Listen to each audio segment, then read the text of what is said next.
Okay, hello everyone. My name's Clarke Towson. I'm the CEO of INTJ Billing. In this video, I'd like to talk about how inbound and outbound capacity changes when transactions take place on the Lightning Network.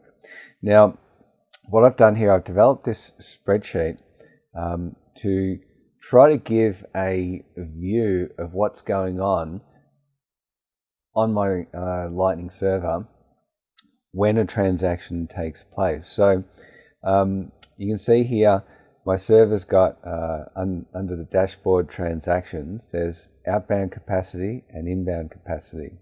Now the numbers in this spreadsheet look a little bit different to the current numbers here, and that's because I created this spreadsheet a couple of days ago.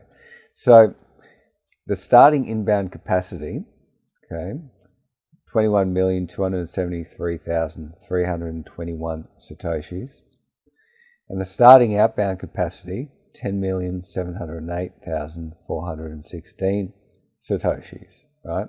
So as I said, the starting inbound and outbound is a little bit different because this spreadsheet was made a couple of days ago. Now, here in this section of the spreadsheet here, I've called this transaction 1, okay? So this is a transaction where somebody is using a mobile phone and they are paying $12 or 14,789 Satoshis to buy one drink from the Pride of our Footscray Community Bar shop, okay? So here's Pride Bar's point of sale shop, and we've got a user with a mobile phone. They've come to the bar and they want to buy in Bitcoin. What actually happens on Ride the Lightning? What happens with the Lightning Network, with my node, when this transaction occurs? Okay, so what happens is, so when the transaction occurs, my outbound capacity, which is here, this increases, goes up. Okay, and my inbound capacity, which is here, decreases. Okay, so somebody spends that $12 to buy one drink, outbound capacity up, inbound capacity down. Now, what you'll see, so the drink price was 14,789 Satoshis, or $12, okay, that they've purchased. After that transaction takes place, we have a new outbound and a new inbound capacity. The new outbound capacity, remember that's increased, is 10,723,203 Satoshis. The new inbound capacity is 21,258,534 Satoshis.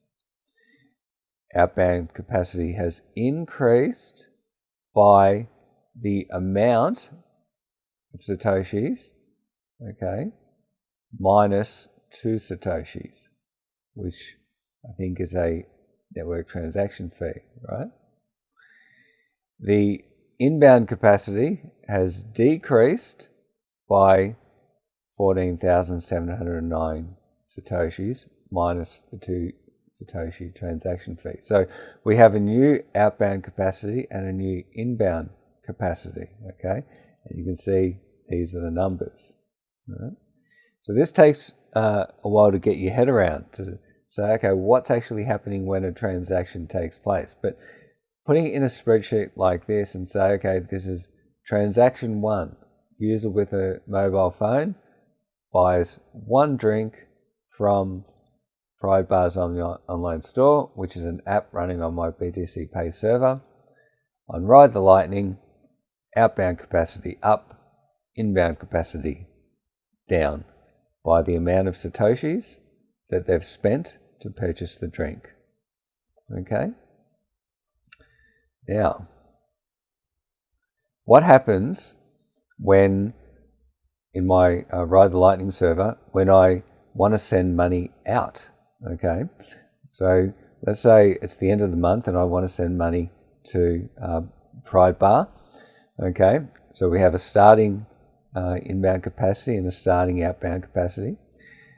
This transaction 2, I'm sending from my Ride the Lightning server to the CEO of Pride Bar, to his mobile phone, to his Lightning Network wallet. So I want to send 20,000 Satoshis, or $16, from my Ride the Lightning server wallet, and I can do that here by clicking on Send Payment and pasting the Pride Bar CEO's Lightning Network wallet payment address here. So I want to send that money to him. What happens is my outbound capacity decreases and my inbound capacity increases. Okay, so this transaction, what's happening is the exact opposite of what happens here in this transaction. So when money is incoming to me on the server, outbound capacity up, inbound capacity down. When money's outgoing, outbound capacity down, inbound capacity up. Okay. Now, there's no Lightning Network fee when I did that. What I'm going to be doing as INTJ billing, working in this space, I'm going to be implementing a fee to Pride Bar for handling all their Lightning Network transactions, and this will be a fee that's discussed with Matt, the CEO. And we're going to work out an appropriate and a fair fee. It'll obviously be a whole lot lower than what the banks are charging the bar to handle their transactions at the point of sale using debit cards, Visa, MasterCards, etc. Okay. Now what I'm going to do now, just to reinforce these concepts, I am going to give you a live example of a transaction where I'm going to purchase a drink at Pride Bar. Okay, so on my mobile phone now, I'm recording the screen, and I'm going to put that recording up in this video. Okay, let's go through with the transaction. So we have an inbound capacity, and let's just refresh this to make sure that these numbers are correct. Outbound capacity of 10,846,948 Satoshis. And I'll put this in a notepad here. So here it is, here's the number. And here's our our inbound capacity here. I'll put this in here as well.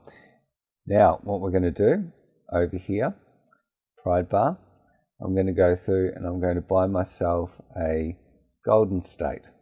Okay, let's go over here. Let's click confirm. $10. And I'm going to go over to my mobile phone and into my wallet of Satoshi. I'm going to scan this invoice and I'm going to click pay. There we go. Invoice has been paid. Let's go back to the Pride of our Footscray Community Bar website. That's done. Now in my Ride the Lightning, okay, if I refresh this here, we have an outbound capacity, which I'm going to paste down here, and we have an inbound capacity. I'm going to paste down here, and you can see if I use the calculator. Okay, let's have a look here. So remember, here was our outbound capacity, our existing outbound capacity before we engaged in the transaction, and here's our new outbound capacity here. So if we go 10,859,370 minus 10,846,948, 12,422 Satoshi difference. That is the exact amount of the drink that I purchased, $10. If we go across to we can do a Satoshis to Australian dollars. We can type it in here. 12,422 Satoshis is $10. Okay. So you can see that our outbound capacity has changed by the amount. Okay, by the amount is increased by the amount that I've just paid for the drink. Now, what about our inbound capacity? We can see that our inbound capacity, 4789 minus 2272, 367. We can see that our inbound capacity has decreased by that amount, the amount that we paid for the drink. Okay, so that's what happens on the Lightning server and my Lightning instance when a customer pays for a drink at the Pride Bar point of sale.